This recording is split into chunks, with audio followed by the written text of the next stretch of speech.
Hello, Chu. Let's read this question. So this question says, a body floats in a liquid contained in a beaker. The whole system is falling under gravity. The upthrust on the body due to the liquid is, ठीक है, आपको क्या बताना है, body पर कितना upthrust लगेगा liquid के कारण, ये आपको बताना है। ठीक है, तो देखिए बच्चों, इस क्वेश्चन का की कॉन्सेप्ट आप क्या लिख सकते हैं, अपथ्रस्ट फोर्स लिख सकते हैं। क्या लिख सकते हैं, upthrust force. This will be the key concept of this question. ठीक है, बॉडी पर देखिए कितना upthrust, upthrust force on the body will be equal to, ये बताना है। ठीक है, देखिए बच्चों, सिचुएशन इस तरीके से, ये आपका कोई बीकर है। ठीक है, this is a beaker.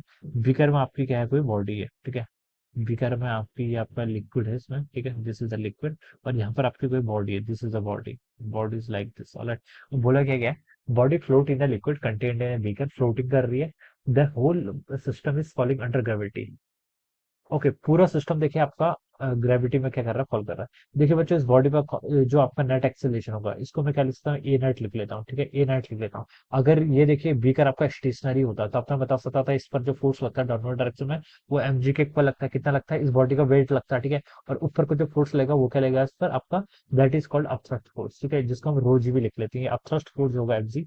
F B इसकी वैल्यू किसकी होगी, रो। रो किसकी, जो इस पर, ये आपका लिक्विड है, लिक्विड की डेंसिटी है, लिक्विड की डेंसिटी को मैंने रो से रिप्रेजेंट कर दिया। ठीक है, रो टाइम्स क्या होगा आपका, जी। ठीक है, इंटू आपका वी। ठीक है, लेकिन बच्चों यहाँ पर हम जी नहीं लिखेंगे, क्योंकि ये सिस्टम आपका एक्सेलरेट कर रहा है। क्वेश्चन में देखिए बोला गया ना, the whole system is falling under gravity, पूरा सिस्टम ही आपको क्या कर रहा है, ग्रेविटी में क्या कर रहा है, फॉल कर रहा है। ठीक है, तो अब इसका जो नेट एक्सेलरेशन होगा वो जी ना होकर ए नेट हो जाएगा। मैं इसको क्या लिख लेता हूँ, ए नेट। ठीक है, तो रो इंटू एक्सेलेरेशन यहाँ पर ए नेट आएगा, इंटू उसकी टोटल वॉल्यूम। वॉल्यूम इसकी क्या, आपकी वी के इक्वल है। ठीक है, अब क्वेश्चन में देखिए ये बोल रखा है कि पूरा सिस्टम ही देखिए आपका, आपका फ्री फॉल कर रहा है, तो ये बॉडी तो आपकी देखिए वेटलेसनेस की कंडीशन में होगी ना। अगर पूरा सिस्टम ही, ठीक है, बीकर प्लस बॉल, ये पूरा सिस्टम ही अगर आपको क्या कर रहा है, फ्री फॉल कर रहा है, जो कि क्वेश्चन में बोला गया है, it is falling under gravity. तो देखिए हम क्या बता सकते हैं, यहाँ पर से हम लिख सकते हैं कि ए नेट देखिए कितना होगा आपका, जी माइनस ए के इक्वल होगा, इंटू आपका जो वॉल्यूम क्या है इसके अंदर इमर्स है लिक्विड के अंदर। ठीक है, रो।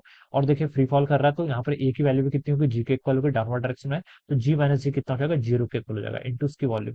तो बच्चों देखिए, जो आपका अपथ्रस्ट फोर्स होगा ना, वो जीरो के इक्वल होना चाहिए। Upthrust force will be equal to zero. ठीक है, आप बता सकते हैं ये क्या कर रहा है, आपका फ्रीली फॉलिंग वेसल है। ठीक है, फ्रीली फॉलिंग वेसल में जो आपका अपथ्रस्ट का फोर्स होगा नेट, वो किसके इक्वल होगा, जीरो के इक्वल होगा। क्योंकि यहाँ पर हम बता सकते हैं जो इफेक्टिव वैल्यू होगी किसकी, वेट की, जो इसका यहाँ पर इफेक्टिव वैल्यू होगा, effective value of the weight of the body, it is equal to zero.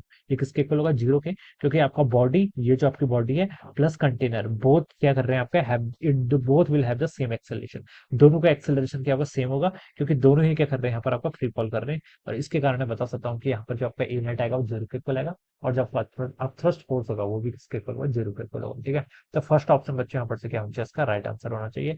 We can say that option one will be the correct answer of this question. ठीक है, तो इस तरीके से बच्चों हम क्या करेंगे, इस क्वेश्चन को सॉल्व करेंगे। तो I hope you all understood this concept. All the best and thank you so much.